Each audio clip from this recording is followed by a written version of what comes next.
In order to protect the chimney base, you have to install flashing around it.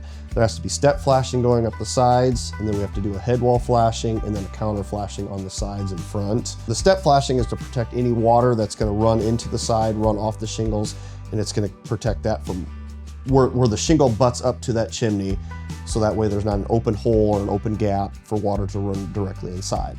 The counter flashing goes over top of that for rainwater that hits the chimney wall and runs down inside.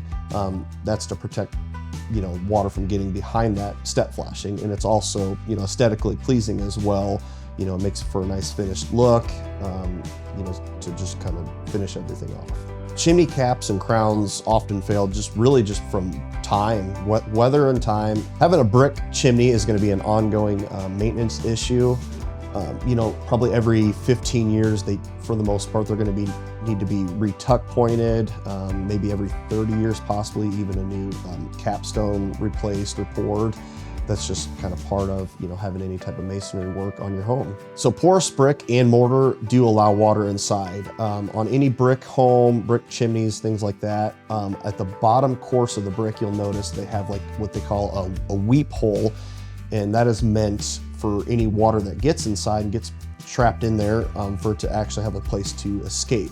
That's why behind that brick there should be some actual wall flashing to prevent that OSB and keep that dry, keep moisture out of there.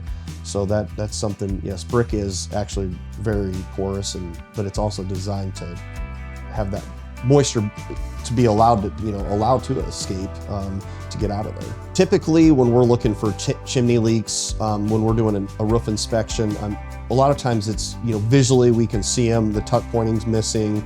You can take like a little pick and you can scrape out some of the mortar, and you can see that the mortar is completely gone and it goes in through the chimney. Sometimes when they're not completely deteriorated, we'll do water tests where we'll actually take up a garden hose and just spray the chimney down for a good 30 minutes and see what it does.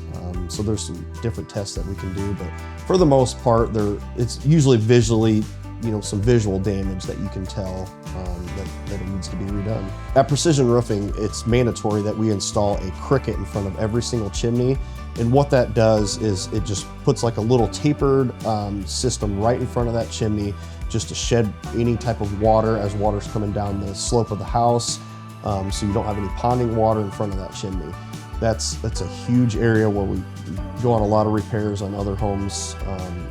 Other contractors may have roofed or whatever the case is, where there's a high area of leaks. There's just ponding water that's sitting there at all times. Shingles are not meant to just hold water for a long period of time.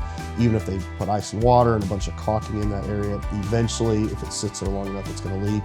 So by installing that cricket there, you're going to eliminate any type of ponding water. So that's just a really good practice that we do.